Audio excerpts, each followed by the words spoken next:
लोक साहेब, पाणी समिती मीटिंग झाली, काय काय ठरलं? पाणी समितीची आज 4 गावची आमची मीटिंग झाली, महामेळावा झाला। ह्या मेळाव्यामध्ये आज जवळजवळ 70 वर्ष झाली आम्हाला अजून पाणी नाही भेटत इथे। आज आम्ही आवाज उठवतो, 2 वर्ष झाले नाही। आज पिचड साहेबापासून आम्ही आवाज पाण्याविषयी चाललेले आहे, पण आज प्रशासन आमचं कोणतंही पाण्याविषयी का आम्हाला बोलवत नाही का आम्हाला काय करणार। पाऊस पडतो पण पाणी भेटत नाही। आज ही परिस्थिती म्हणजे धरण उशाला आणि पाणी प्यायला नाही आपल्याला, ही परिस्थिती आजची आमच्या आदिवासी ह्या 4 गावची आहे। आम्ही असं समजतो की ही 4 गावचा जुन्नर तालुक्याच्या नकाशावरच नाहीयेत, अशा प्रकारची वागणूक आम्हाला दिली जात आहे। तर यासाठी आम्ही 4 गावांनी असं ठरवलंय, येणाऱ्या काळामध्ये जर आम्हाला जर भविष्यात जर बहिष्कार टाकायचा तर तो पण आम्ही विचार करायच्या याच्यामध्ये आहोत। आम्ही ज्या 2 ग्रामपंचायती एकजूट झालेले आहे, येणाऱ्या काळामध्ये आम्ही तीव्र आंदोलन करण्याच्या इच्छेमध्ये आहोत आणि बहिष्कार टाकायचे पण आमचं मानसिकता तयार झालेली आहे। त्याची पुढची रूपरेषा आम्ही थोड्या दिवसात तुम्हाला कळू। अनेक वेळा तुम्ही पाठपुरावा केला आहे, त्यामध्ये तुमचं काय निष्पन्न झालं? पाठपुरावा केला पण आम्हाला असं सांगितलं जातं, जा कृष्णा खोऱ्यात जा कुकडी प्रकल्पामधून तुम्हाला काही वेळेला असं सांगितलं जातं का आम्हाला तुमच्या भागात पाऊसच पडत नाही। पण आज जी जलजीवन पाणी मोजण्याची मशीन आहे ती आज ठिकेकरवाडीमध्ये बसवलेली आहे, तिकडे पाऊस कमी पडतो। आम्ही 4 महिने झालं घराच्या बाहेर निघत नाही, एवढा आमचा धोधो पाऊस पडतो। हे चिलेवाडी धरण 2 दिवसात भरतं काय, आणि 3 महिने पाऊस असं वाहून जातं, पण आज आम्हाला पाणी प्यायला नाही। ही परिस्थिती आज आमच्या माता बहिणींची झालेली आहे। आज रोडला उन्हाळ्यामध्ये आता बघा, जानेवारी मध्येच रोडला डम ठेवले जातील, त्याच्या टँकरने पाणी कुठून येतं हे माहीत नाही, अशुद्ध पाणी पिलं जातं। त्याच्यामुळं कावीळ हे असे रोग होतात, त्याच्यावर कोणी प्रशासन बघत नाही। आजच्या घडीला आमची परिस्थिती अशी आहे ना, घर का ना घाट का अशी परिस्थिती झालेली आहे, कोणी ऐकायला तयार नाही। मंत्र्याला अजितदादाला आज 4 वेळा आम्ही भेटलेलो आहे। अजितदादांनी प्रचाराच्या वेळेला ओतूर मध्ये जी मिटिंग झाली तिथं आमच्या मुताणे, मांडवे, कोपरे यांचं नाव घेतलेलं का इथं पाणी समस्या आहे। मग आज निवडणूक होऊन 1 वर्ष झालं असून अजितदादा आमचे पालकमंत्री आहेत, महाराष्ट्राचे उपमुख्यमंत्री आहेत, पण अजूनच त्यांचं लक्ष देत नाही आमच्या ह्या 4 गावचा प्रश्न सोडवा। आम्ही आदिवासी मंत्र्याला पण भेटलो, विखे साहेबांना, ते म्हणले मी नंतर फाईल बघतो। त्यांना पण पत्र मी दिलेलं आहे, त्यांनी फॉरवर्ड केलं जिल्हाधिकाऱ्याबरोबर संपर्क करा, पण त्यांनी असं नाही सांगितलं का मी फोन केल्याला तुम्ही त्यांच्याबरोबर मीटिंग आयोजित करा, तुमची 4 गावची कमिटी जाऊ द्या, त्या कमिटी बरोबर होऊ द्या। अजूनही कोणतं प्रशासन बोलत नाहीये।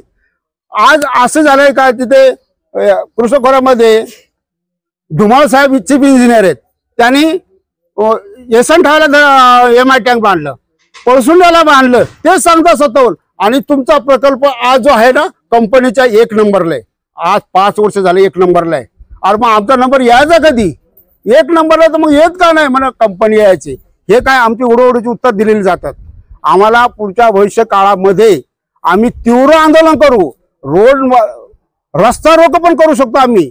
आमची भावना, आमचा अंत बघू नये गव्हर्नमेंटने, ही माझी विनंती आहे प्रशासनाला का त्यांनी जातीने लक्ष घालून आमच्या 4 गावचा प्रश्न फक्त पाण्याचे, आम्ही तुमच्याकडे कर्ज मागत नाही, आम्ही हिरडे खातो तसं जीवन जगतो, आम्ही आत्महत्या कधी करत नाही। ही आमची आदिवासींची खासियत आहे, हे प्रशासनाला पण माहीत असावी। पण प्रशासन आज आरोग्याची सुविधा नाही, रोडच्या सुविधा नाही। आज प्रशासन आम्ही गेलो मागायला तर सर्रास विचारलं जातं, आज काय ऑनलाईन सगळं वोटिंग होतं, कोणत्या गावातून किती वोटिंग पडलं हे सगळं त्यांना कळतं। त्या हिशोबाने आज प्रशासन चाललेलं आहे। मग आम्ही वोटिंग केलं नाही म्हणजे आमचं काम करायची नाही का प्रशासनाने? करायला पाहिजे, ही आमची पूर्ण मागणी आहे। आणि इथून पुढे तीव्र आंदोलन करायची वेळ आली तर आम्ही सर्व एकट्टी, सर्व महिला, बाल वर्ग, सगळं काही तरुण वर्ग एकट्ठा हो आणि आंदोलन करू। आणि येणाऱ्या काळामध्ये जर निवडणुका आमचं काम जोपर्यंत ऐकलंच नाही तर आम्ही निवडणुकीवर 4 गाव बहिष्कार टाकतील, हे माझं आव्हान आहे। या ठिकाणचे स्थानिक लोकप्रतिनिधी असतील, यांनी काय लक्ष दिलं का नाही? स्थानिक प्रशासन देतात पण त्या हिशोबाने काही निधी पण नाही ना, आणि निधी आलं तर त्याचा विनियोग करता येत नाही। ग्रुप ग्रामपंचायत असल्यामुळं काही निधी वेगळा होतो, काही लोकांचा गैरसमज होतो, तो पण आम्ही दूर करू। पण आम्हाला जर प्रशासनाकडून हेच होत नाही, जर येत नाही, आज आमच्याकडे फक्त मी भांडून तलाठी कार्यालय मुथाळण्यामध्ये आणलेले, आज किती वर्ष। आज म्हटलं तर आता मगाशी माळे साहेबांनी सांगितलं होतं का रेशनिंग दुकान आज उदापूरला आहे, आमच्या बायलाला तिथे जावं लागतं। तिथून राशन घेऊन यावं लागतं. ही आज आमची परिस्थिती. आमचा हक्क आहे ना, तो राशन मिळणं हे आमचा हक्क आहे का नाही? खासदार साहेबांनी हे गाव दत्तक घेतली होती, मग त्यावेळेस हा पाणी प्रश्न का सुटला नाही? खासदार साहेब तर अजून आलेलेच नाही. आता दुसऱ्यांदा खासदार झालेत तरी त्यांचं एक पत्र पण नाही आमच्या फाईलला का खासदार साहेबांनी हे डिक्लेअर केलं का मी MI टँक बांधतो. तर खासदार साहेब तर अजून आलेले नाहीत. तसं त्याला विनंती पण केलेली आहे का तुम्ही एकदा व्हिजिट द्या म्हणून आमच्या ग्रामस्थांतर्फे केलेली आहे. नाही, ज्यावेळेस हे गाव दत्तक घेतलं गेलं त्यावेळेस आपण त्यांच्याकडे संपर्क केला होता. संपर्क केलेला होता. जिल्हा परिषद सदस्य यांच्या थ्रू आम्ही त्यांच्याशी संपर्क केला होता. पण काही समस्या असल्यामुळे तो प्रश्न मागे पडला. मी काय सांगितलं तुम्हाला का आमची ही 4 गाव तशी नकाशावरच नाहीयेत, फक्त वोटिंगला तेवढे नकाशावर येतात. अशी नकाशावर ही 4 गाव येतच नाहीयेत. ही समस्या आहे.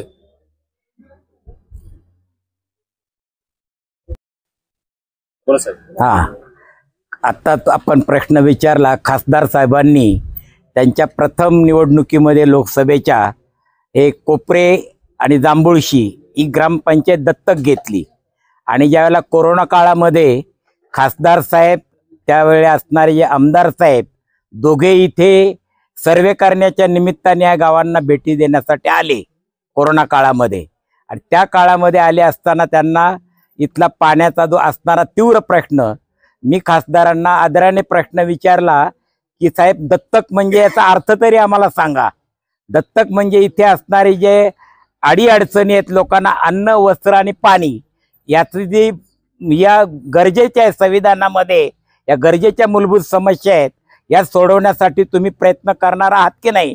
नाही की दत्तक गाव दत्तक घेणे का फक्त कागदावर राहणार आहे. ते म्हटले नाही मी हे सगळं परिवर्तन करतो. परंतु त्यांनी फक्त आम्हाला कम्युनिकेशन म्हणून डिजिटल एक फक्त टावर बांधून दिला आणि कम्युनिकेशनची व्यवस्था केली. पण जो अत्यंत आमच्या जीवन मरणाचा प्रश्न जो पाण्याचा आहे तो आजही तसाच फायलीमध्ये पडून राहिलेला आहे. जे आता आपण लोकरे साहेबांनी जी चर्चा केली, कारण तोंडाला पानं पुसण्याचीच कामं केलेली आहेत. त्याच्यामुळे राजकीय इच्छाशक्तीच्या आड आमचा हा प्रश्न दडलेला आहे. राजकीय इच्छाशक्ती फक्त आमच्या मतांपुरती आहे, परंतु आमचे प्रश्न सोडवण्यासाठी यांची इच्छाशक्ती नाही. आणि म्हणून आम्हाला या प्रश्नासाठी राजकारण्यांची इच्छाशक्ती जागृत करण्यासाठी आम्हाला वाटेल त्या पद्धतीने आंदोलन, मग तो बहिष्काराचं आंदोलन असेल नाहीतर आणखी धरणे आंदोलन असो, जर वेळ पडल्यास आम्ही मंत्रालयामध्ये सुद्धा मंत्रालयात जाऊन तिथे मुख्यमंत्र्यांना घेराव घालू. इथपर्यंत आमची समस्या तीव्र झालेली आहे असं या मेळाव्याच्या निमित्ताने आपण सांगू इच्छितो. आम्ही सगळे आता एक साथ पेटून उठलेलो आहोत. आम्ही आमच्या या प्रश्नासाठी कोणत्याही अडीअडचणीला आणि संकटाला तोंड द्यायला तयार आहोत. तरी शासनाने आमचा अंत न पाहता हा प्रश्न त्वरित सोडवावा अशी आमची आजच्या मेळाव्याच्या निमित्ताने कळकळीची विनंती आहे. इथे लावू का?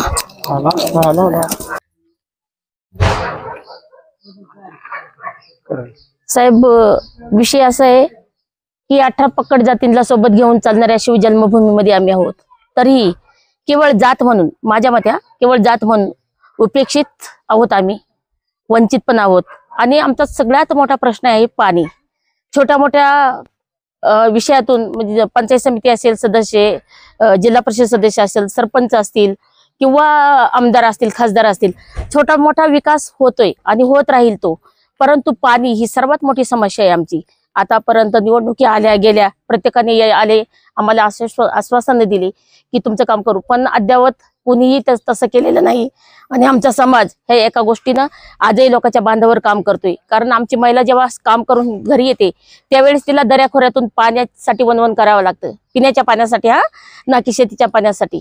त्याच्यामुळे आम्हाला पाणी हा एकमेव आमचा प्रश्न असेल आणि शासनाने या गोष्टीकडे दुर्लक्ष करू नये. आम्हाला पाण्यासाठी न्याय मिळवून द्यावा ही एकच हाक असेल, अन्यथा आम्ही त्या निवडणुकीवर बहिष्कार टाकू शकतो.